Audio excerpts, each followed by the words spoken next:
Get ready with me. So hello everyone, welcome back to my mini series. তো আজকে করবো হচ্ছে get ready, আর পুরো মেকআপ টিউটোরিয়ালটা তোমাদের সবার জন্য তো স্টে হবে।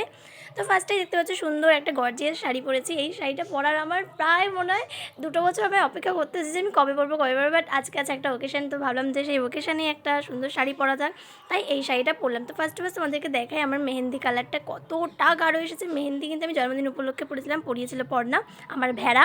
যাই হোক, আমি এখন করবো হচ্ছে অ্যালোভেরা জেল। আমি অ্যালোভেরা জেলটা অ্যাপ্লাই করার পর আমি করবো হচ্ছে একটা ময়শ্চারাইজার অ্যাপ্লাই করবো, যেহেতু খুব গরম পড়ে গেছে তাই এই ময়শ্চারাইজারটা না আর অ্যাপ্লাই করা যাবে না।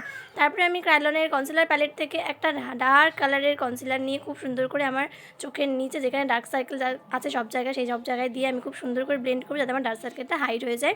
তোমরাও সেম প্রসেসে করে দেখতে ভালো লাগবে। তারপরে আমি আমার টোনের সেটে একটা সুন্দর শেড নিয়ে নিয়েছি।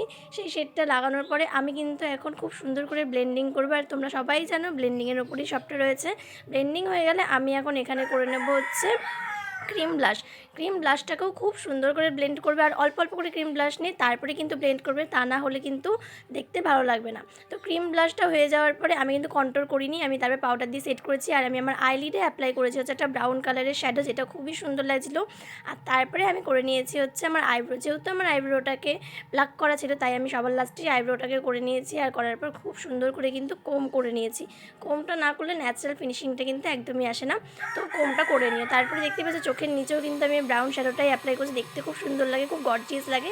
আর তারপরে আমি করে নিয়েছি হচ্ছে মাস্কারা অ্যাপ্লাই। যেহেতু আমার শাড়িটাই এত গর্জিয়াস তাই মেকআপটা খুবই সিম্পল রেখেছি, তাতে দেখতে একটু বেশি সুন্দর লাগবে। ইয়াররিং পরে নিয়েছি আর এখন ফিক্সারটাও দিয়ে দিয়েছি।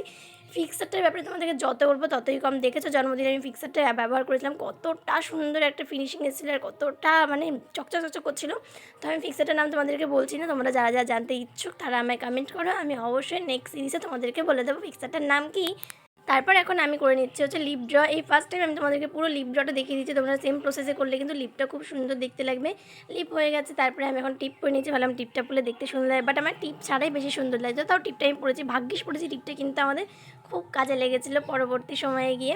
যাই হোক, এটা হচ্ছে আমার ফাইনাল লুক। তোমরা অনেকে আমার ফাইনাল লুক দেখে ফেলেছো আমার রিলস দুটোতে।